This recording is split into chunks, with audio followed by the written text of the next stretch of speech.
में कलयुग है कि नहीं? राधे राधे, जय श्री कृष्ण। आप लोग कैसे हैं? सब बहुत अच्छे होंगे, स्वस्थ होंगे, मस्त होंगे। तो हम आए हैं अभी कौन सा युग चल रहा है? लेकर आए हैं सभी को जोर से जाइए। बहुत अच्छा हमारे महाराज जी कथा कह रहे हैं। राधे राधे। जहाँ एसी की हवा है क्या वहाँ गर्मी का प्रभाव है?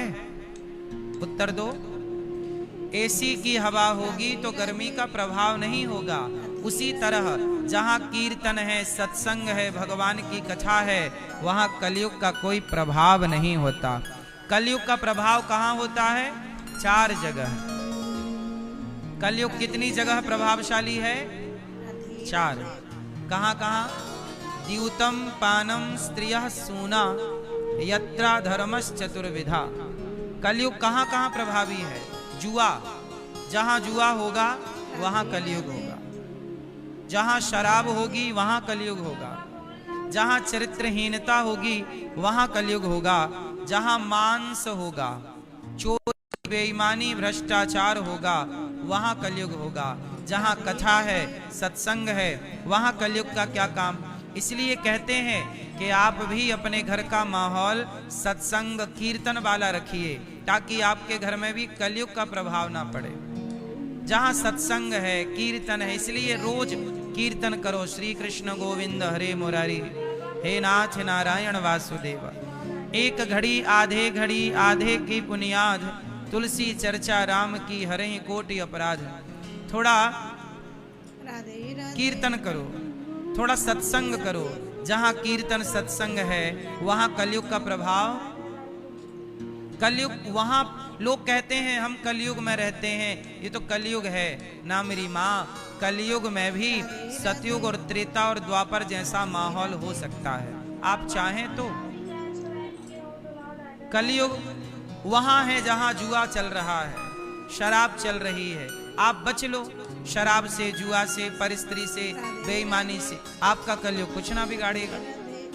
कलयुग चढ़ता ही तब है जब जुआ खेलने लग जाओ, शराब पीने लग जाओ, पराई स्त्री की ओर नजर जाने लग जाए, समझना कलयुग चढ़ रहा। राजा परीक्षित जी ने जो मुकुट पहनी थी वह जरासंध की मुकुट थी। जरासंध को जीत कर भीम भैया उसकी मुकुट ले आए। उनके पुत्र सहदेव का उनमें अधिकार था, पर राजा भैया भीम को अच्छी लगी। आज वही मुकुट पहन के परीक्षित जी चले और उनके सिर पर कलयुग सवार हो गया। और कलयुग जब सिर पर चढ़ा तो संत का तिरस्कार शुरू कर दिया परीक्षित जी ने। जब आप संतों का अपमान करने लग जाएं तो समझ लेना कि कलयुग आपकी खोपड़ी में चढ़ गया है। आप नहीं करते, कलयुग आपसे कराता रहता है।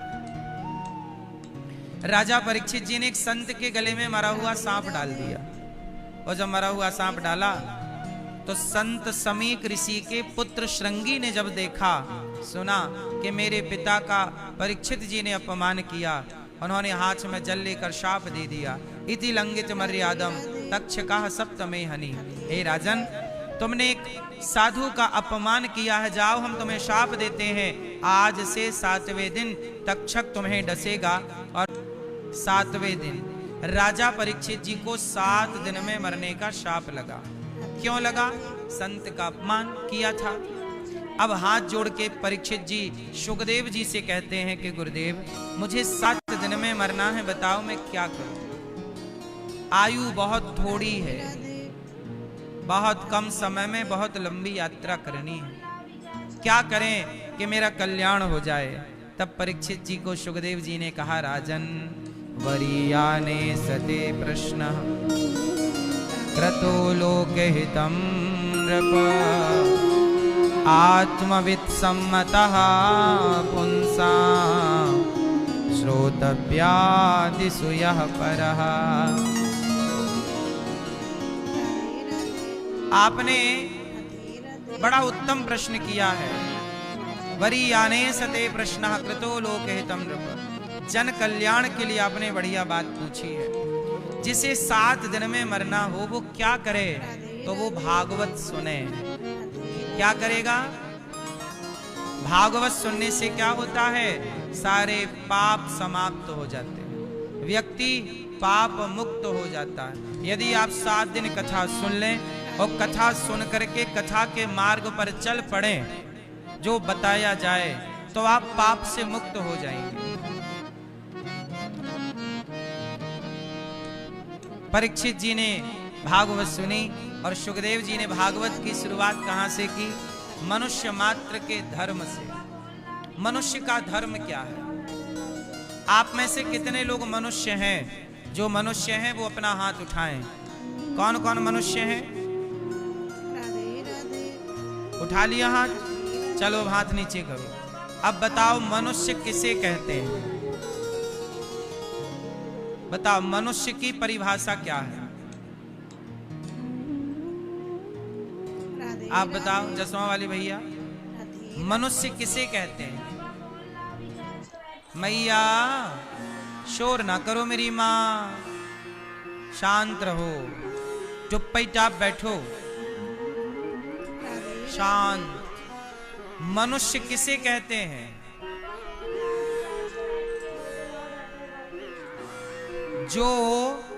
जो अपने माता पिता को मार रहे हैं, क्या ये मनुष्य हैं? जो अपने स्वाद के लिए किसी जीव की हत्या कर रहे हैं, क्या ये मनुष्य हैं? जो अपने लिए दूसरों का पांव पकड़कर खींच रहे हैं, छल कपट कर रहे हैं, दिन भर निंदा चुगली कर रहे हैं, क्या ये मनुष्य हैं? मनुष्य कौन है? कौन है मनुष्य? चुगली करने वाला, निंदा करने वाला, झूठ बोलने वाला, मांस खाने वाला, शराब पीने वाला, छल कपट करने वाला, कौन है मनुष्य? सुनो, राम जी क्या है? राम भगवान है, पर धरती पर क्या बनकर आए? मनुष्य। विप्रधेनु सुर संतहित लीन मनुज अवतार। राम जी ने जिस रास्ते पर चलकर समाज को बताया, राम जी जिस रास्ते पर चले, तो जो व्यक्ति राम के बताए रास्ते पर चले वही मनुष्य है। मनुष्य कौन है? सभी में बांट कर खाए उसे इंसान कहते हैं, पराया दर्द अपनाए उसे इंसान कहते हैं। यूं भरने को पक्षी भी अपना पेट भरते हैं, सभी में बांट कर खाए उसे इंसान कहते हैं। इंसान कौन है? जो सब में बांट कर खाए, जो सबकी सेवा करे, वो मनुष्य है। इसलिए आप लोग सेवा करते रहना, अपने माता की, अपने पिता की, अपने बुजुर्गों की सेवा जरूरी है। सेवा करने वाले को, दयावान व्यक्ति को मनुष्य कहते हैं। राम के बताए रास्ते पर जो चले वही मनुष्य है। इसलिए आप मनुष्य तो दिख रहे हैं। आज के युग में मनुष्य जैसे दिखने वाले पुतले बहुत हैं। जैसा कि आप लोगों ने भी कहा कि हम मनुष्य हैं, कह देने से थोड़ी कोई मनुष्य होता है। मनुष्य केवल हाथ पांव होने से मनुष्य नहीं होता। मनुष्य का हुलिया हो जाने से मनुष्य नहीं होता। मनुष्य का लक्षण होना चाहिए, आचरण होना चाहिए। अब आचरण रावण जैसा है, आचरण राक्षस जैसा है, और कह रहे हैं कि हम मनुष्य हैं। रावण का आचरण क्या मनुष्यों जैसा था? फिर आपका भी आचरण देखिएगा कैसा है। क्या मनुष्यों वाला आचरण है? यदि है तो आपको हम प्रणाम करते हैं, और नहीं है तो आप भी मनुष्य बनने की कोशिश कीजिएगा। अभी आप अच्छे इंसान बनो। क्या बनो? आज संसार में सब कुछ है, अच्छे इंसानों की कमी है। किसकी कमी है? अच्छे इंसान कम है। इंसानों के रूप में भेड़िए हैं, इंसानों के रूप में दिन भर लड़ने वाले कुत्ते हैं, इंसानों के रूप में अभिमान करने वाले ऊंट हैं। कहते नहीं, आया ऊंट पहाड़ के नीचे।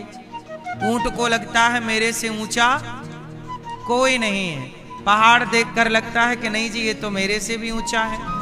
तो तो आज इंसानों के रूप में कुछ अभिमानी ऊंट हैं, तो कुछ लड़ने वाले कुत्ते हैं, तो कुछ गधे हैं। इंसान कौन है? जो इंसान, देखो मानव शरीर मेरा जो है ये मुझे भगवान ने दिया है और मैं बहुत कम समय के लिए मनुष्य बना हूं। 100 साल अधिक से अधिक आपकी आयु है। 100 साल कोई बहुत लंबा टाइम पीरियड नहीं होता। क्यों? आप कितने साल के लिए हो? अधिक से अधिक 100 जियोगे नहीं, 80-90 में आपकी कहानी हो जाएगी। आपकी अधिक से अधिक आयु 100 साल की है। चलो 100 साल पूरा भी मैं जोड़ूं तो आप बताओ कि इन 100 सालों में आपने क्या पाया, क्या किया? सारी जिंदगी आकर के निंदा चुगली करते रहे, छल कपट करते रहे, पेट भर के खाया, नींद भर के सोया, बच्चे पैदा किए।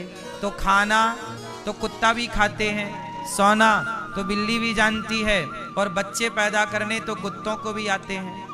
तो बच्चा ही पैदा किया, खाया ही, सोया ही, तो फिर मानव होने की सार्थकता क्या है? आप मनुष्य बन के क्या पाए? कुछ अलग से तो किया नहीं। क्यों भैया? आपने मनुष्य होकर क्या किया बताओ? अरे मनुष्य होकर आपने किसी की सेवा नहीं की तो क्या किया? अपना पेट और अपने परिवार का पेट तो कुत्ते बिल्ली भी भरते हैं। आप सारी जिंदगी अपना ही तो पेट भरते हो, और अपना भी पेट भरते हो तो दूसरों के पेट की रोटियां छीन लेते हो, दूसरों की निंदा करते हो। इन 100 सालों में ये सब ना करो। इन 100 सालों में क्या करना चाहिए? मानव जीवन मिला है, आओ समाज की सेवा करते हैं, निस्वार्थ भाव से सेवा करते हैं। आप यदि डॉक्टर हैं तो आप डॉक्टर होके पैसा कमा रहे हैं, पैसा कमा रहे हैं डॉक्टर होके, तो पैसा कमा लेना कौन सी बड़ी बात है? क्या आप डॉक्टर पैसा कमाने के लिए बने हैं? काश आप डॉक्टर समाज की सेवा के लिए बने होते तो पैसा तो कमाते, पर भाव बदल जाता कि नहीं जी, मैं पैसा नहीं, पैसा तो मिलेगा ही, पर कोई भी मरीज आए तो उस मरीज को बचाना, उसे स्वस्थ करना, ये मेरी पहली जिम्मेदारी होनी चाहिए। ना कि पहली जिम्मेदारी पैसा कमाना हो कि जी पहले पैसा दो, तुम मरो जियो तुम जानो।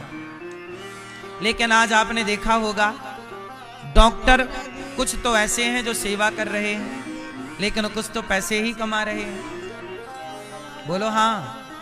तो आप डॉक्टर बने हैं तो सेवा करिए, आप एडवोकेट हैं तो सेवा करिए, किसी को न्याय दिलाइए, जज हैं ईमानदारी से न्याय करिए, आप इंजीनियर हैं ईमानदारी से सड़कें बनाइए। अब हमारे देश के कुछ इंजीनियर सड़कें ऐसी बनाते हैं, बारिश आती है बह जाती हैं। इतना भ्रष्टाचार क्यों? पैसा कमाना ही उद्देश्य ना हो जीवन का, राष्ट्र की सेवा करना उद्देश्य हो। सर्वे भवन्तु सुखिनः, देना है, जो लिया है वो देना है ना। फिर अब आज के युग में होता क्या, लोग ले लेते हैं और देते नहीं है। देना चाहिए। आजकल ईश्वर को भी लोग धन्यवाद नहीं देते। लोग कहते हैं भगवान की पूजा क्यों करें? क्यों करो? अच्छा एक बात बताओ, आपने जंगल में हिरन को पानी पीते देखा है? कैसे पीता है? मैया, जंगलों में हिरन पानी पीता है। कैसे पीता है? सबसे पहले तो पानी पीने के लिए उसे बहुत मेहनत करनी पड़ती है, ढूंढना पड़ता है कि पानी है कहाँ।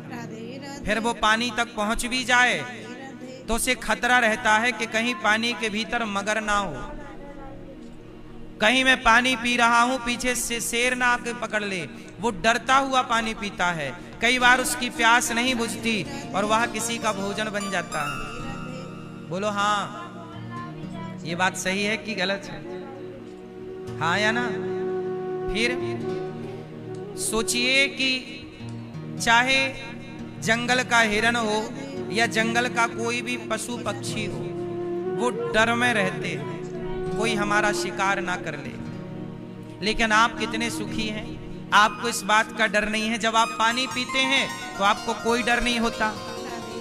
तो आप निश्चिंत होकर पानी पी रहे हैं, तो बताओ हिरन से आपकी जिंदगी बेहतर है कि नहीं?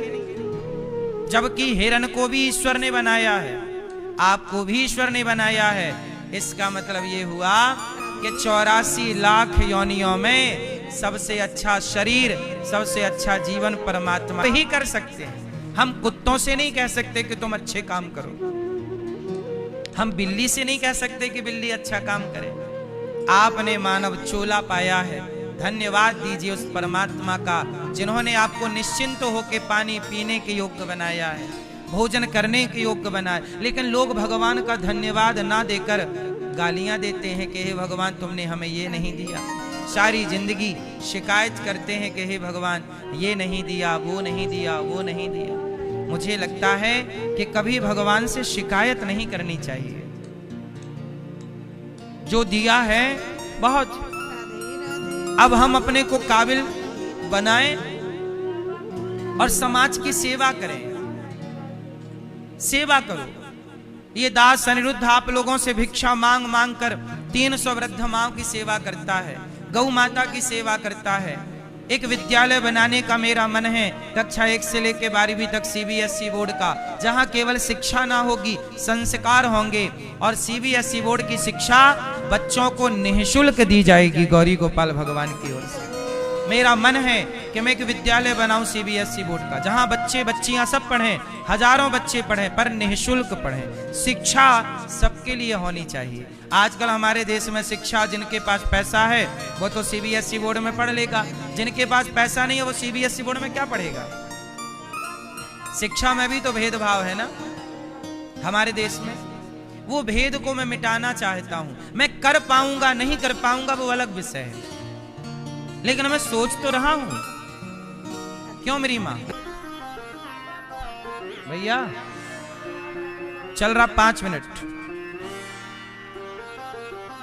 रुको रुको रुको 2 मिनट। तो पर हित सरिस धर्म नहीं भाई, पर पीड़ा सम नहीं अधमाई। दया धर्म का मूल है, पाप मूल अभिमान। तुलसी दया न छोड़िए, जब तक घट में प्राण। अब आई आवाज, देखो थोड़ा गूंजे ना सतीश बेटा, गूंजे ना, इसका ध्यान रखो।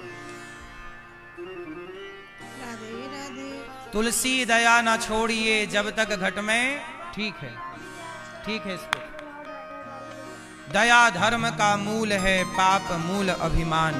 मनुष्य का जीवन पाए हो तो परोपकार, दया धर्म का मूल है। भगवान के, अब देखो ये भागवत जी का सवाल है, मनुष्य का धर्म क्या है? तो मनुष्य का धर्म क्या है? धर्म न दूसर सत्य समाना। अच्छा, भगवान के अवतार कितने हैं? सनातन धर्म में कितने भगवान होते हैं? जोर से, कितने? जोर से, कितने? सर है राम, उनका एक अवतार है कृष्ण, उनका एक अवतार है नरसिंह, उनका एक अवतार है वामन। ऐसे भगवान के 24 अवतार हैं। भगवान के कितने अवतार हैं? 24। भगवान साकार हैं कि निराकार? जोर से। मैया फोन पे पूछ रही हो कितने अवतार हैं? किसको लगाई हो फोन? किसी को बिठा के आई हो कि कोई सवाल ना बनेगा तो मैं पूछ लूंगी फोन लगा के, हैं? सुनो, भगवान साकार हैं कि निराकार? कैसे हैं भगवान? उत्तर दो, कैसे हैं? भगवान साकार भी हैं और निराकार। निराकार का मतलब है जिसका कोई आकार ना हो वो निराकार, और जिसका कोई आकार हो वो साकार। तो भगवान साकार भी है और कैसे? जैसे पानी निराकार है, लेकिन वही पानी जब बर्फ बनता है तो साकार हो जाता है। तो पानी निराकार भी है और पानी साकार भी है, ऐसे भगवान निराकार ब्रह्म है, पर वही जरूरत पड़ने पर आकार लेकर कभी राम, कभी कृष्ण, कभी नरसिंह, कभी वामन बनकर भक्तों पर कृपा करने के लिए वही निर्गुण निराकार सगुण साकार बनकर के प्रकट हो जाते हैं। बोलो हाँ, तो भगवान साकार भी हैं और सगुण ही अगुण ही नहीं कछु भेदा। साकार निराकार में कोई अंतर क्या है? निराकार है। हमारे भगवान इतने पावरफुल हैं कि वो जब चाहे साकार हो जाएं और जब चाहे निराकार हो जाए। तो साकार आकार का कोई भेद नहीं करना चाहिए। भगवान के एक बार क्या हुआ कि वेद व्यास जी ने 17 पुराण लिखे पर शांति नहीं मिली। तब वेद व्यास जी को नारद जी ने कहा कि भागवत जी जब तक नहीं लिखोगे शांति नहीं मिलेगी। तब वेद व्यास जी ने भागवत जी की रचना की और नारद जी के कहने से रचना की। और नारद जी ने कहा कि भागवत में भगवान का प्रेम का चरित्र गाइएगा, प्रेम की करुणा की गाथा गाइएगा। वेद व्यास जी ने भागवत की रचना की और महाभारत के युद्ध से भागवत की शुरुआत की। अब मैं आपको थोड़ा महाभारत का चैप्टर सुना दूं। महाभारत कहां हुआ था? मैया बैठो मेरी मां। महाभारत कहां हुआ? जोर से। कुरुक्षेत्र। कब हुआ? आज से लगभग 5,500 साल पहले। महाभारत में कितने पक्ष हैं? 2, कौरव और। अच्छा, महाभारत क्यों हुआ? महाभारत क्यों हुआ? क्यों? क्योंकि कौरवों ने, क्योंकि वहां पर जमीन का बंटवारा ठीक ठीक नहीं हुआ। अक्सर महाभारत क्यों होता है? जमीन के बंटवारा ना होने से महाभारत होता है। भाई भाई का महाभारत क्यों हुआ? भाई भाई में लड़ाई किसके लिए होती है? झगड़े की जड़ 3, जड़, जोरू और जमीन। झगड़े की जड़, बोलो, झगड़े की जड़ 3। जड़ या तो मूर्खता होगी, जड़ता। जड़ मतलब मूर्खता। यदि आप मूर्ख होंगे तो झगड़ा होगा। तो झगड़े की जड़ 3, जड़ मतलब मूर्खता, जोरू मतलब स्त्री और जमीन मतलब जमीन जायदाद, खेत खलिहान। तो झगड़े की जड़ 3, जड़, जोरू और। तो महाभारत का जो युद्ध हुआ, यहां क्या विवाद था? जमीन का। पांडव कह रहे थे कि हमें 5 गांव दे दो। पांडव कह रहे थे कि भैया हमें 5 गांव। मैया, पांडवों को कितना चाहिए था? पांडवों की सारी संपत्ति कौरवों ने जुआ में हड़प ली और कह दिया कि तुम 12 साल का वनवास पूरा करो। यदि 12 साल का वनवास पूरा कर लिया, 1 साल का ज्ञातवास पूरा कर लिया, तो हम आपका जीता हुआ सारा धन मतलब इंद्रप्रस्थ लौटा देंगे। और जब ये 12 साल का वनवास पूरा करके आए तो बोले कि अब हमारा इंद्रप्रस्थ लौटाओ, तो मना कर दिया। अपनी बातों से मुकर गए कौरव लोग, धृतराष्ट्र जी महाराज। तब भगवान बोले कि चलो पूरा ना दो तो 5 गांव दे दो। कितने गांव दे दो? 5 गांव। पर दुर्योधन वह भी दे ना सका, बोला नहीं दूंगा। और जब 5 गांव नहीं दिया तो क्या हुआ? अच्छा ये बताओ, महाभारत किसकी गलती से हुआ? किसकी गलती से हुआ? किसकी? मैया क्या सलाह बनी? किसकी गलती थी महाभारत में? किसकी गलती से महाभारत हुआ? जोर से। द्रौपदी। चश्मा वाले भैया कह रहे हैं द्रौपदी की गलती थी। मैया पीली मैया, आप क्या बोल रही हो? किसकी गलती से महाभारत हुआ? हैं? कौन? आपके पड़ोसी? पड़ोसी की क्या गलती थी? राधे राधे। किसकी गलती से महाभारत हुआ मैया? हैं? पांडवों की गलती से।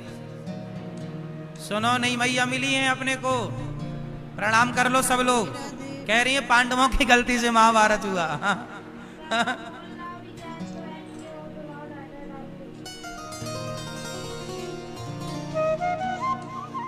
लोग कहते हैं कि द्रौपदी की गलती से। क्या गलती थी द्रौपदी की भैया? हैं? अंधे का बेटा अंधा, ऐसा कहा था। तो ऐसा आपने कहां पढ़ लिया? कहां पढ़ा है? कहीं नहीं लिखा। द्रौपदी के बारे में लोग ऐसी अफवाह फैलाते हैं कि इसलिए महाभारत हो गया कि द्रौपदी ने कह दिया था कि अंधों के अंधे होते हैं। महाभारत में ये बात नहीं लिखी, ये तो टीवी सीरियलों में बताया गया है। टीवी सीरियलों में तो अपने हिसाब से बता देते हैं टीवी वाले। अब देखो आप लोगों का भी क्या जजमेंट है। आप लोग जज होते तो निर्दोष को ही फांसी पर चढ़ा देते। इसलिए भगवान का धन्यवाद कि आप लोग जज नहीं हैं।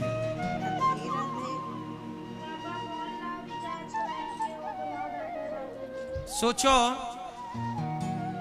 महाभारत में गलती किसकी है, आज तक आप ये नहीं समझ पाए। महाभारत में पहली गलती है धृतराष्ट्र की। आपको पांडवों की गलती दिख गई? क्या गलती थी बताओ? धृतराष्ट्र की गलती नहीं नजर आई। द्रौपदी की गलती आप कह रहे हैं कि कह दिया कि अंधों के अंधे। चलो मान लिया, कहा नहीं, कह भी दिया कि अंधों के अंधे होते हैं। तो क्या इतनी सी गलती के कारण आप समाज में उन्हें नंगा करोगे? और दुर्योधन ने तो यही किया, निर्वस्त्र किया। आपको निर्वस्त्र करने वाले दुशासन की गलती नजर नहीं आ रही है। निर्वस्त्र करने वाले दुशासन की, दुर्योधन की गलती नजर नहीं आ रही है। आप भी गलत किसे कह रहे? जिसके कपड़े उतारे गए, गलती भी आप उसी की कह रहे हैं कि उसी की गलती थी। ऐसे में लड़कियों को न्याय कैसे मिलेगा? कल को किसी लड़की के साथ गलत होगा और वो कहेगी कि मेरे साथ गलत हुआ, तो आप तो उसका पक्ष लेने की वजह क्या कह दोगे? अरे तेरी गलती रही होगी। द्रौपदी की गलती क्या थी? कुछ भी नहीं। मूल गलती किसकी होती है? राजा की। और राजा कौन है? धृतराष्ट्र। और धृतराष्ट्र के सामने द्रौपदी के कपड़े उतारे गए। धृतराष्ट्र ने क्यों नहीं रोका? क्या धृतराष्ट्र को दो तमाचा, दो थप्पड़ नहीं मारने चाहिए थे दुशासन को? ए नालायक, क्या भाभी के कपड़े खींच रहा है? द्रौपदी भाभी लगती हैं। क्यों मैया? द्रौपदी क्या लगती हैं रिश्ते में? तो क्या धृतराष्ट्र को नहीं बोलना चाहिए कि क्यों रे नालायक, क्यों भाभी के कपड़े उतार रहा है? तो गलती किसकी है? राजा है। क्या राजा का धर्म नहीं था कि वो न्याय करता? पहली गलती राजा की, मतलब धृतराष्ट्र की। दूसरी गलती भीष्म पितामह की। चलो धृतराष्ट्र अंधा है, चलो दुर्योधन नालायक है, दुशासन मूर्ख है, पर पितामह आप तो समझदार हैं। आप तो उठाते अपना धनुष और आप तो दुशासन के गाल में 4 थप्पड़ मारते। ए नालायक, तू नारी का अपमान कर रहा है, कपड़े उतार रहा। चल, यदि 2 तमाचा दिया होता ना सभा में दुशासन के गालों में, तो ये महाभारत पितामह की चुप्पी के कारण महाभारत। देखें, कुछ तो बोला करो जहां गलत हो रहा है। पितामह की तरह चुप्पी ना हो। महाभारत की तीसरी गलती किसकी है? तीसरी गलती है कर्ण की। किसकी गलती है? किसकी? कर्ण कौन है? कर्ण दुर्योधन का मित्र है। बताओ कर्ण की गलती है या नहीं? क्या गलती है? चलो ये बताओ क्या है? कर्ण की गलती ये है कि कर्ण को पता था कि दुर्योधन गलत कर रहा है। क्या कर्ण को नहीं पता कि किसी नारी के कपड़े उतारना सभा में गलत है? कर्ण इतना तो जानते थे कि ये जो हो रहा है ये गलत है। तो जब गलत हो रहा था तो कर्ण ने अपने मित्र को गलत करने से रोका क्यों नहीं? मित्र किसे कहते हैं? अच्छा, मित्र का साथ देना धर्म है कि अधर्म है? जोर से। तो फिर मित्र बलात्कार करेगा तो उसका साथ दोगे? क्योंकि मित्र का साथ देना धर्म है। बोलो। मित्र दारू पिएगा तो साथ दोगे? मित्र का साथ देना धर्म है। बोलो। इसका मतलब है मित्र का साथ दीजिए, पर साथ वही दीजिए जहां आपका मित्र सही है। सही में साथ दीजिए, गलत में साथ। गलत है आपका दोस्त तो उसे समझाओ कि यार ये गलत है। बोलो हाँ। अब कर्ण को पता था कि दुर्योधन गलत कर रहा है, तो कर्ण ने दुर्योधन को समझाया क्यों नहीं? समझाने की जगह कर्ण ने दुर्योधन का साथ दिया कि उतार दो कपड़े, और कपड़े उतार दो, इसके तो 5 पति हैं, छठा मुझे बना लो, जैसे तेरे 5 वैसे ही 6। कर्ण ने ये सब कहा। क्या ये धर्म था? इसका मतलब ये हुआ मेरी मां कि मित्र ऐसा ना हो जैसा मित्र कर्ण है। मित्र कैसा होना चाहिए? यदि मैं शराब पीने लग जाऊं तो मेरा मित्र आके रोके कि भाई ये गलत है, भाई ये गलत है। मित्र का कौन है जो गलत करने से रोके या गलत में साथ दे? उत्तर दो भैया। कौन है मित्र? पीछे वाली मैया। मैया, ओ मेरी मां, बैठ जाओ मैया। मित्र किसे कहते हैं? मैया, कर्ण की गलती है कि कर्ण ने अपने मित्र को गलत काम करने से नहीं रोका। तो महाभारत किसकी गलती से हुआ? धृतराष्ट्र, दुर्योधन, दुशासन, कर्ण, पितामह भीष्म, इतने लोग आपको गलत नजर नहीं आए? गलत कौन आया? द्रौपदी।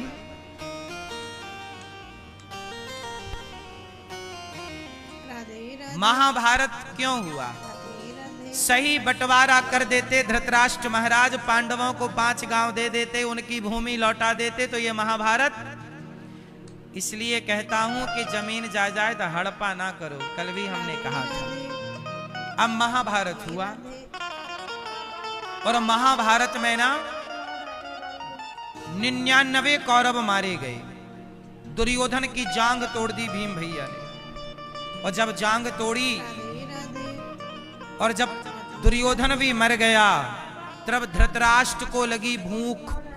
अब धर्मराज युधिष्ठिर बने राजा, और जब राजा बने तो अंधा अंधी जो धृतराष्ट्र गांधारी थे, इनको पांडवों ने ही रखा, और भीम भैया इनको भोजन देने जाते, और भीम थाली लेके जाते और धृतराष्ट्र को कहते, ए बुढ़ा ये लो भोजन।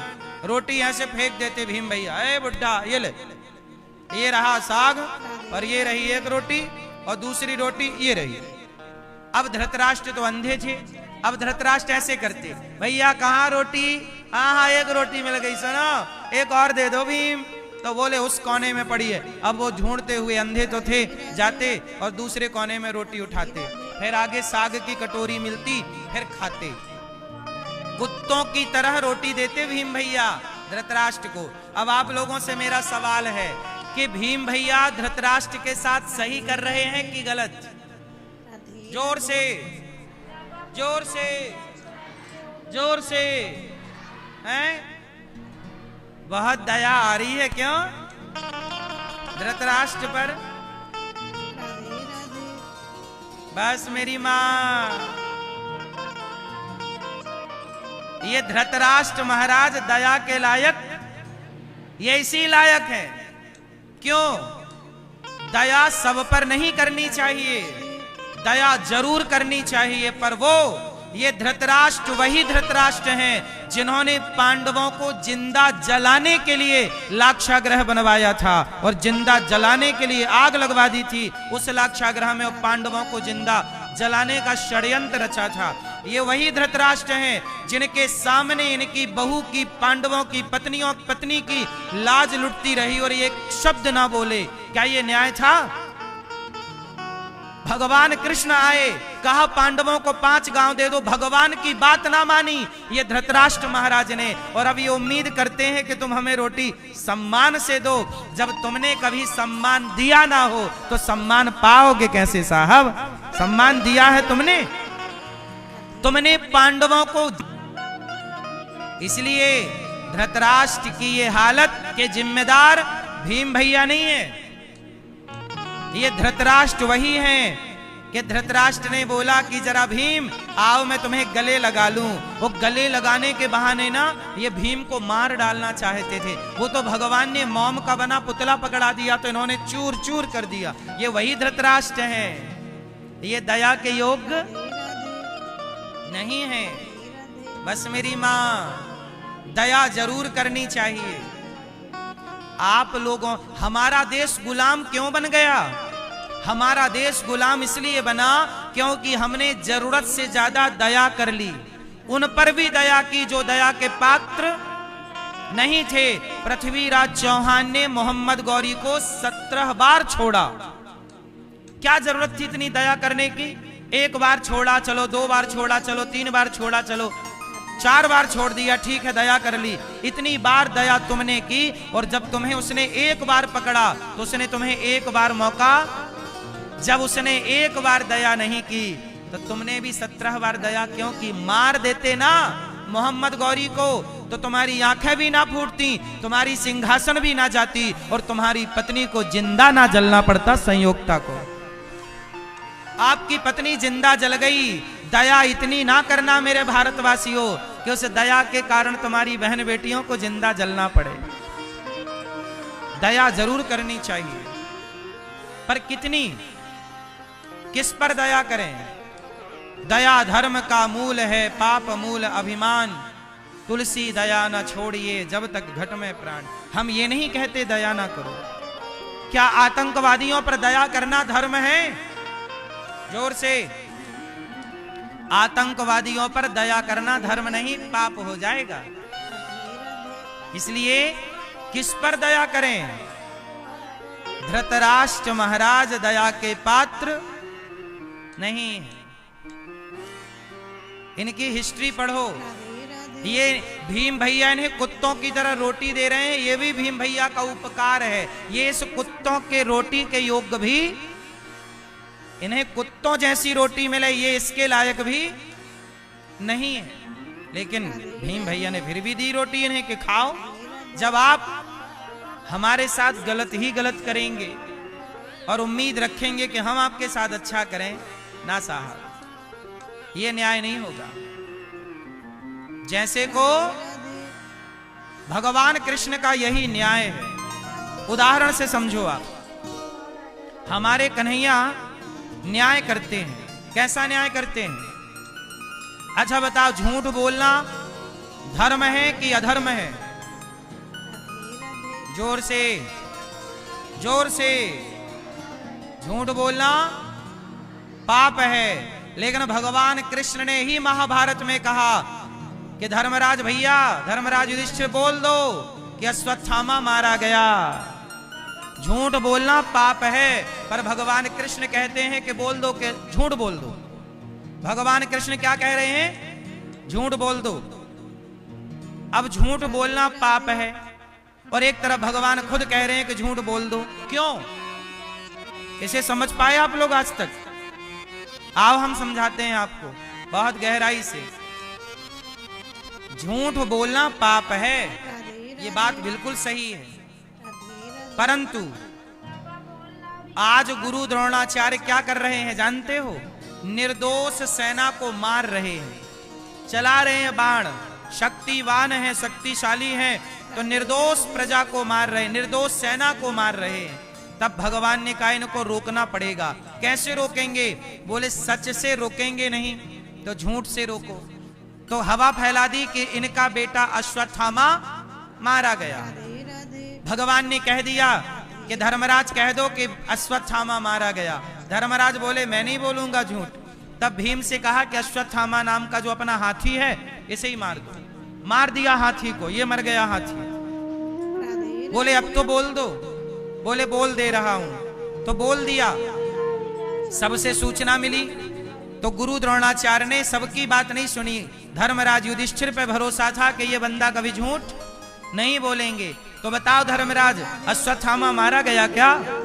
तो कह दिया धर्मराज युधिष्ठिर ने, अश्वत्थामा मारा गया, पर बोल दिया कि नरोवा कुंजरोवा, वो हाथी मारा गया कि नर मारा गया। इतना बोला कि भगवान ने शंख बजा दिया। समझ में नहीं आया और उन्होंने अपना धनुष रख दिया गुरु द्रोणाचार्य ने। और तब धृष्टद्युम्न तलवार लेकर आता है और तलवार लेकर के गुरु द्रोणाचार्य का सिर काट देता है। अधर्म से मारे गए कि नहीं? अब सवाल खड़ा हुआ कि जो भगवान सत्य की स्थापना करने आए, परित्राणाय साधूनां विनाशाय च दुष्कृताम धर्म संस्थापनार्थाय संभवामि युगे युगे, जो स्वयं धर्म की स्थापना करने आए, वो कृष्ण ने भला झूठ बोलने के लिए क्यों कहा? क्योंकि झूठ बोलना भी कई बार धर्म हो जाता है। कहां? जहां समाज की सेवा हो रही हो। यदि आपके झूठ बोलने से हजारों निर्दोष लोगों की प्राणों की रक्षा हो रही हो तो वहां झूठ बोल देना चाहिए। उस सेना की रक्षा के लिए भगवान ने झूठ बोला। कई जगह ऐसी हैं जहां झूठ बोलना भी धर्म है। झूठ बोलना भी कहां झूठ बोले कहां ना बोले? बोलो मेरी माँ, कहां झूठ बोलना चाहिए? आपके झूठ बोल देने से यदि गौ माता, अच्छा चलो, एक कसाई गाय ले जा रहा था और उसके हाथ से गाय छूट गई और आपसे पूछा कि भैया ये गाय कहां गई, और आपने बता दिया कि वो रही गाय। आपने सच बता दिया कि गाय ये रही, तो कसाई ले जाएगा गाय को, काट देगा। आपने सच बोला, लेकिन इस सच बोलने के कारण आपको नरक जाना पड़ेगा, क्योंकि आपने सच बोल दिया। बोलो हाँ। यदि आपके सच बोलने से गाय मर रही हो तो वो सच पाप है, और आपके झूठ बोलने से गाय की रक्षा हो रही हो तो वह झूठ भी पुण्य है। इसलिए जहां स्वयं का स्वार्थ ना हो, अपने स्वार्थ को किनारे रख के यदि समाज के हित के लिए झूठ बोला जाए तो वह झूठ भी सच ही है। ये न्याय है, ये नीति है, ये धर्म है। बोलो हाँ। अब उदाहरण से समझो, भगवान राम ने बाली को मारा। मैया, ओ मोबाइल वाली मैया, बैठ के बना लो वीडियो मेरी माँ। पीली मैया, काहे खड़ी हो गई मेरी माँ?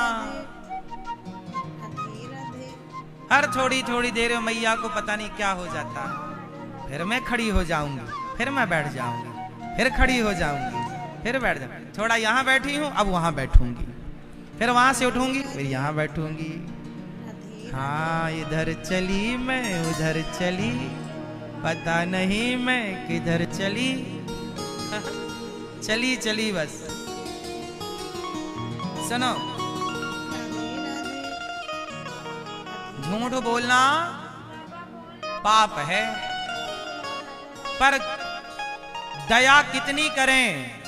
जो दया का पात्र है उस पर दया जरूर करनी चाहिए, और जो दया का पात्र ना हो उस पर दया। हाँ, आपकी सास दया की पात्र है कि नहीं? थोड़ी सास पे दया करो, बुढ़ापे में रोटी वोटी देती रहो मेरी माँ।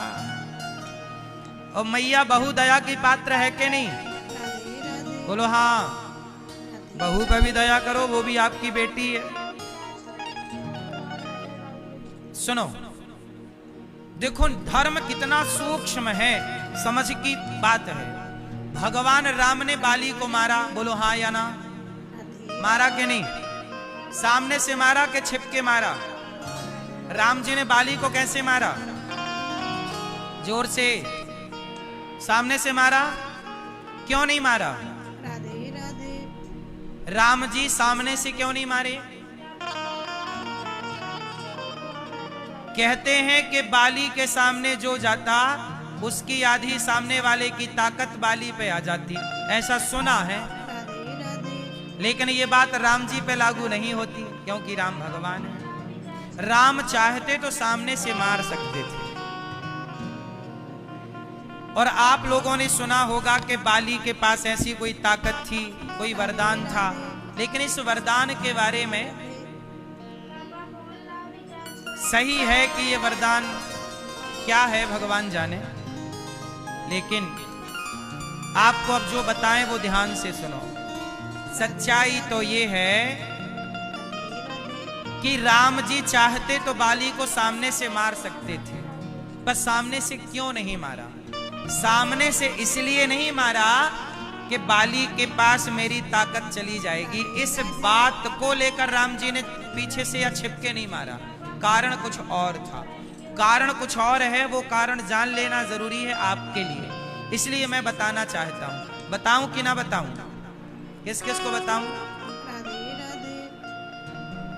यहां आवाज आ रही है मैया? सुनो फिर ध्यान से। राम जी ने बाली को छिपकर किस लिए मारा? क्योंकि राम जी सुग्रीव को वचन दे चुके थे।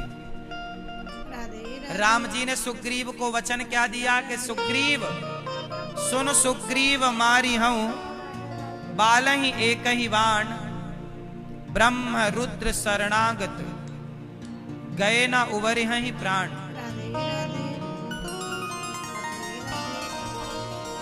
क्या कहा? राम जी ने कहा कि सुन सुग्रीव मारी हूं बालहि एक ही बाण, ब्रह्म रुद्र शरणागत गए ना उबरी हैं। राम जी ने सुग्रीव को, सुन सुग्रीव मारी हूं, राम जी ने सुग्रीव को मित्रता बनाई सुग्रीव से, और सुग्रीव को वचन दे दिया कि सुग्रीव तेरी पत्नी को तेरे भाई ने जबरदस्ती रखा है तो मैं तेरे भाई को मार दूंगा, और एक ही बाण से मारूंगा। किसने जी बाली के सामने जाकर खड़े हो जाते तो बाली राम जी के चरणों में आकर गिर जाता। बोलो हाँ, वो चरणों में गिर जाता। तो राम जी का नियम है कि जो शरण में आ जाता है मैं उसे नहीं मारता। शरण में आए हुए को राम जी नहीं मारते। शरणागत कहूं जे तजही हित अनहित अनुमान, तेनर पावर पापमय तिनहि बिलोकत हानि। शरण में आए हुए को नहीं मारते। यदि राम जी की शरण में बाली आ जाता तो राम जी बाली को छोड़ देते, और छोड़ देते तो सुग्रीव क्या बोलता? अच्छा, हमसे तो कह रहे थे कि एक ही बाण से मार दूंगा, और अब बाली को नहीं मारा, आपने बाली से दोस्ती कर ली और हमें धोखा दे दिया। तो राम जी पर आरोप क्या लगता कि इन्होंने अपने मित्र को धोखा दे दिया। बोलो हाँ। तो राम जी पर धोखा देने का आरोप लग जाता, सुग्रीव लगाता। यदि राम जी बाली से हाथ मिला लेते, शरण में आ जाता, उसे गले लगा लेते, तो सुग्रीव आरोप लगा देता कि नहीं कि आप तो बाली से मिल गए। इसलिए राम जी को लगा कि इसके सामने से तो मैं इसे मार नहीं सकता। तो राम जी पेड़ की ओट में खड़े होकर के और बाण मारा, छाती पे जाके बाण लगा। बाली बोला कि आपने मुझे क्यों मारा? राम जी ने कहा सुनो, पिता दीन मोहि कानन राजू, मुझे जंगल का राजा पिता दशरथ जी ने बनाया है, और जंगल का राजा हूं तो जंगल में जितने अन्याय करने वाले लोग हैं उन अन्याय करने वाले लोगों को दंड देना मेरा धर्म है। तो बाली ने कहा मैंने कौन सा अन्याय किया? तब राम जी ने कहा कि बाली सुन, अनुज बधू भगनी सुत नारी, सुन सठ कन्या समय चारी, इन्हीं को दृष्टि बिलोकय जोई, ताही बधे कछु पाप न होई। तूने अपने छोटे भाई की पत्नी को अपनी पत्नी की तरह रखा है, बोल ये धर्म है कि अधर्म है? बोलो, अधर्म है। तो बाली तूने क्यों रखा है? तो बाली बोला मैं तो बंदर हूं। बाली बोला मैं तो बंदर है, मैं तो कुछ भी कर सकता हूं, मैं तो बंदर हूं। राम जी बोले ना, तू सामान्य बंदर होता तो मैं तुझे छोड़ देता, पर बता बंदर कभी कहीं का राजा हुआ क्या? तू तो किष्किंधा का राजा है, और राजा है मतलब तू बंदर जैसा दिख रहा है, तू बंदर नहीं, तू तो देवताओं का पुत्र है, तू देवताओं का पुत्र है, इसलिए तुझे मारना मेरा धर्म है। इसलिए राम जी ने मारा, इसलिए राम जी ने छिप कर के मारा। तो राम जी ने बाली को छिप के क्यों मारा? किस किस को बात समझ में आई? क्यों मारा छिप के? कि सामने से मारते तो बाली राम जी की शरण में आ जाता, और शरण में आता तो राम जी उसे मार ना पाते, और मार ना पाते तो सुग्रीव आरोप लगा देता कि आपने तो मुझे धोखा दे दिया।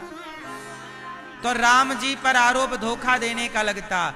आरोप ये भी लगा कि छिपके क्यों मारा? राम जी बोले कि ये आरोप लग जाए तो लग जाए कि छिपके क्यों मारा, पर ये आरोप नहीं लगना चाहिए कि मैंने मित्र को धोखा दिया है। इसलिए एक आरोप तो लगना ही था, तो दूसरा वाला आरोप लगवा लिया कि चलो भाई ये आरोप लगा रहे। अब जो लोग पूरी बात नहीं समझते वो राम जी को आरोपी बनाते रहते हैं। तो राम जी ने बाली को छिप करके इसलिए मारा था। तो मैं आपको केवल ये बात बता रहा हूं कि धर्म क्या है। कई बार मार देना भी धर्म है। राम जी ने बाली को मार दिया, यही धर्म था। तो पृथ्वीराज चौहान मोहम्मद गौरी को मार देते तो सही था कि नहीं? नहीं मारा तो उनकी आंखें फूट गईं, राज्य चला गया, पत्नी जिंदा संयोग का जौहर कर ली, इतना नुकसान हो गया।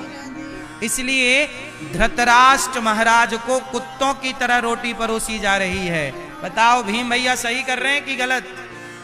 जोर से सही है। अभी तो आप कह रहे थे गलत कर रहे हैं, क्योंकि ये धृतराष्ट्र महाराज दया के पात्र नहीं है। अब तो देखो हो गया महाभारत, धर्मराज युधिष्ठिर बन गए राजा। अब क्या हुआ कि द्रौपदी के 5 बेटों को अश्वत्थामा ने, गुरु द्रोणाचार्य के बेटे ने मार डाला। द्रौपदी शरण में आई कि प्रभु मेरे पुत्रों को मार दिया। द्रौपदी के 5 पुत्रों के लिए अश्वत्थामा को पकड़ने के लिए भगवान कृष्ण के संग अर्जुन गए और पकड़ कर के लाए। कृष्ण कृष्ण महाबाहो भक्तानां भयंकरा, त्वमेको दह्यमानानां अपवर्गोऽसि संस्रते। चरणों में गिर पड़े अर्जुन, प्रभु अश्वत्थामा ने हमें मारने ब्रह्मास्त्र चला दिया है। अर्जुन गए भगवान की शरण में, भगवान ने प्राणों की रक्षा की। अर्जुन शांत कर दिया मैंने दोनों, तुम भी चलाओ। दोनों को शांत किया।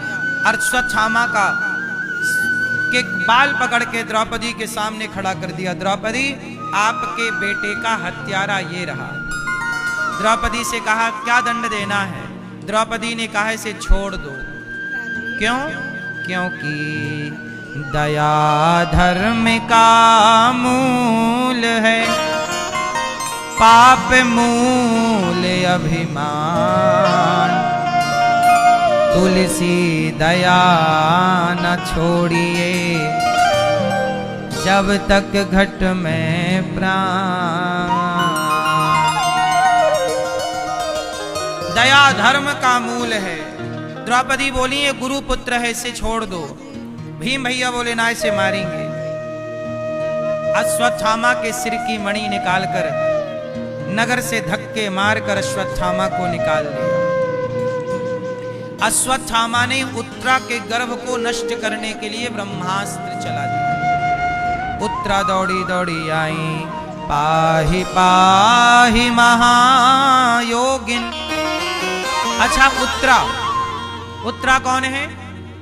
अच्छा मैं आपको एक सवाल कर लूं, बताओ भगवान पक्षपाती है कि नहीं है?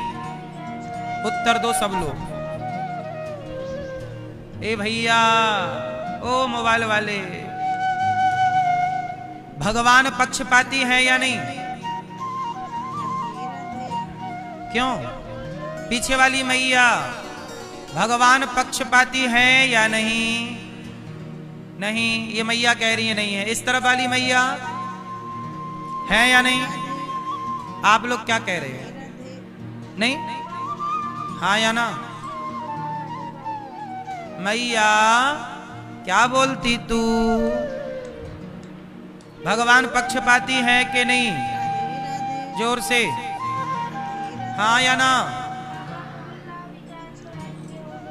भैया आप बताओ, हैं? हाँ। सुनो, भगवान बहुत बड़े वाले पक्षपाती है। भगवान जितना पक्षपाती कोई नहीं है। अब आप कहो कैसा, तो मैं उदाहरण देता हूं, सुनो। महाभारत के युद्ध में जब अभिमन्यु की हत्या हो गई, अभिमन्यु को मारा ना, अभिमन्यु को मारा कौरवों ने मिलकर, 7 महारथियों ने मिलकर किसको मारा? अभिमन्यु को। जब अभिमन्यु मर गए तो द्वार पर जानते हो कौन खड़ा था? जयद्रथ। कौन था? जयद्रथ। ये दुर्योधन के जीजा हैं। जयद्रथ द्वार पे खड़े हैं। अर्जुन को मौका नहीं मिला घुसने का। अर्जुन ने संकल्प ले लिया कि कल के युद्ध में या तो जयद्रथ मरेगा या मैं मरूंगा। अब तो हाहाकार मच गई कि जयद्रथ तो कल गया। तो जयद्रथ बोला एक काम करूं, मैं भाग जाता हूं अपने राज्य, युद्ध छोड़ के। तब लोगों ने कहा कि नाना हम सिक्योरिटी देंगे, सुरक्षा देंगे, आप भागो मत, वरना लोग कहेंगे कैसा भगोड़ा राजा है, बदनामी होगी कि अर्जुन से डर के भाग गए। लो भैया, अब जयद्रथ को ना सिक्योरिटी कड़ी दी गई। पूरा महाभारत चालू हो गया। अगला दिन अर्जुन लड़ रहे हैं, पर जयद्रथ इतने दूर हैं अर्जुन से कि पहुंच पाना संभव नहीं है। रास्ते में कोई ना कोई योद्धा आके चुनौती देता है। और अर्जुन ने प्रतिज्ञा कर ली कि कल मैं नहीं मार पाया तो मैं चिता पर जल जाऊंगा। अब हुआ क्या कि जयद्रथ तक पहुंच नहीं पाए अर्जुन, और शाम होने को आई, मतलब सूर्य ढलने को आया। तब भगवान ने क्या किया? माया से सूर्य को ढक दिया। ऐसा लगा कि शाम हो गई, सबको लगा शाम हो गई। शंखनाद हुआ, युद्ध विराम हो गया। और जब युद्ध विराम हुआ तो अर्जुन ने प्रतिज्ञा ली कि मैं मर जाऊंगा युद्ध मैं यदि नहीं मार पाया जयद्रथ को। तो अर्जुन ने चिता बनाई और चिता पे जाने लगे। तब जयद्रथ को लगा कि अब तो शाम हो गई, अब थोड़ी मैं मरूंगा, अब तो अर्जुन को जलता हुआ देख लूं। तो सारी सिक्योरिटी तोड़ता हुआ, सुरक्षा का पहरा तोड़ता हुआ जयद्रथ आया और अर्जुन के सामने खड़ा हो गया। हा हा हा, मुझे मारने चला देख। तब भगवान समझ गए कि इसे तो बुलाना यही था। भगवान ने योग माया से कहा हट जाओ, और माया के बादल हटे। बादलों ने ढक लिया था ना, वो बादलों ने जब बादल हट गए तो सूर्य दिखाई पड़ा ऐसे ही। हाँ भी दिन है, थोड़े दिन का, थोड़े समय का और दिन है। अर्जुन उठाओ गांडीव, ये रहा जयद्रथ, मारो इसे। पर शर्त है, इसका सर यहां नहीं गिरना चाहिए। इसका पिता बहुत दूर तपस्या कर रहा, इसके पिता की गोद में इसका सिर जाके गिरेगा, तब जाके इसकी मृत्यु होगी। अर्जुन ने उठाया बाण, चलाया, धनुष उठाया, चलाया, सिर कटा जयद्रथ का। और उसके पिता जंगल में तपस्या कर रहे थे, पिता की गोद में जाके जयद्रथ का सिर गिरा, पिता पुत्र की मृत्यु हो गई। और भगवान ने अर्जुन का पक्ष लिया। अब आपको केवल ये बताना था कि बताओ, अर्जुन के लिए भगवान ने दिन को शाम के रूप में बदल दिया कि नहीं? बोलो हाँ। बादलों को बुला के सूर्य को ढक दिया कि नहीं? ये भगवान का पक्षपात था या नहीं? बोलो हाँ। जैसे माँ अपने बेटे का पक्ष लेती है, ऐसे भगवान सदा अपने भक्तों का पक्ष लेते हैं। भगवान किसके पक्ष में है? भगवान किसके पक्ष में है? भक्तों के। इतना पक्ष लेते हैं कि अजामिल जैसा पापी एक बार धोखे से क्या बोल दिया? क्या बोला था जामिल ने? क्या बोला मैया? जोर से, नारायण नारायण। क्या बोल दिया? 2 बार नहीं बोला, नारायण, बस 1 बार। इतना बोला कि भगवान ने उस अजामिल का पक्ष ले लिया, कह दिया कि ना ना, ये कैसा भी हो, कितना भी बड़ा पापी हो, पर आखिरी में इसने मुझे पुकारा है, इसलिए इसकी सदगति होगी। ये नाम का प्रभाव है। इसलिए मेरी मां, भगवान पक्षपाती हैं। किसका पक्ष लेते हैं? किसका? भक्त का।